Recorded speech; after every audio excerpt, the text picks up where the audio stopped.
Hello and welcome to Lemon Studios, where we talk anything and everything entertainment. I'm of course the Lemon himself, Zeke Lemon, and this is Crash. He wanted to be a part of the video. He was starting to get antsy. He was so cute.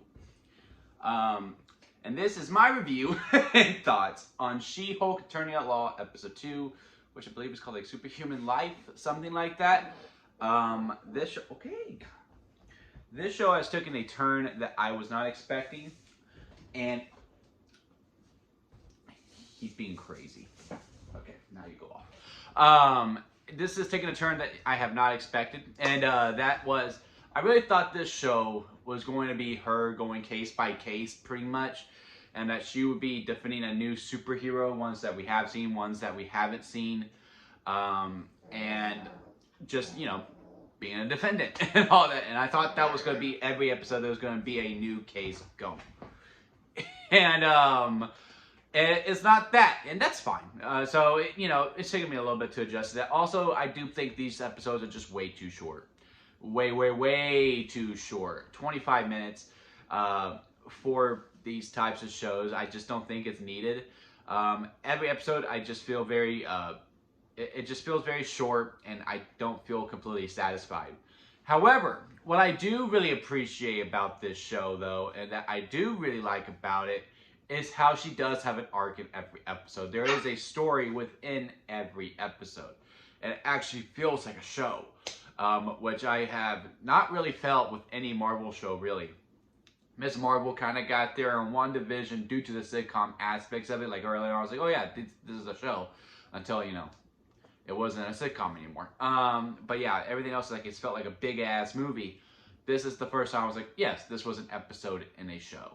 I can give it that. I do like some of the story beats. One of my criticisms that I had during my review of last week was how, like, she didn't really have that much of a physical struggle with it. Like, she just really adapted to being the Hulk like that. And, really, there's nothing wrong with that. Like, it's a very, very minor nitpick compared to what I was originally feeling. Like, that's, like, my only real criticism of that first episode. It really looks like we're going to lean in a lot into, like, the eternal struggles with her because of, the stuff with the family, how she lost the job, and how this arc was about, like, just becoming, like, alright, I'm She-Hulk. Like, I am kind of tired of the Marvel trope, like, everyone hates their name. I just really hate, like, they always joke about names, like in Doctor Strange, they made fun of Spider-Man, and then there's other, I can't remember off the top of my head, but, they make fun of superhero names all the time. It's just like, okay. I kind of roll my eyes at it, but this one actually kind of made sense with the whole She-Hulk thing. So yeah, this was really about her becoming more like, okay, yeah, maybe being Hulk is really not that bad. And that's okay. And like the story beat of the Abomination, like that one, because I was really confused too. I was also really confused. I was like, he fights in Shang-Chi though. Like, is this after he got? I was like, maybe he gets out in this episode, because maybe he gets out in this episode, and then he goes and fights. But then I thought I saw the cage, and then sure enough, oh yeah, no, like there he was. He was fighting in Shang-Chi all along, and now she went, oh crap.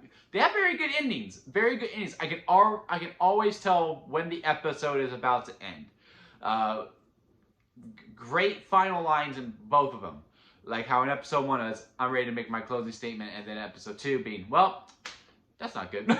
Just looking at the camera like that was really good. I'm still very intrigued, but this also, as much as this was an episode, like this was an episode of television, there was a beginning, there was a middle, there was an end, it still feels like the first act. It still feels like the first act, but it also feels like a first act in the show. So I am satisfied still, but I just really wish these were longer. I wish these were an hour long.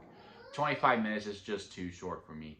But yeah, that were my thoughts on She-Hulk episode 2. What are your thoughts? Comment below and let me know. If you like this video, give it a thumbs up. And if you like me, hit that subscribe button as I'm trying to go into my YouTube career. As you can hear, duty calls. I need to take my dog out, and I'll see you here next time at Lemon Studios.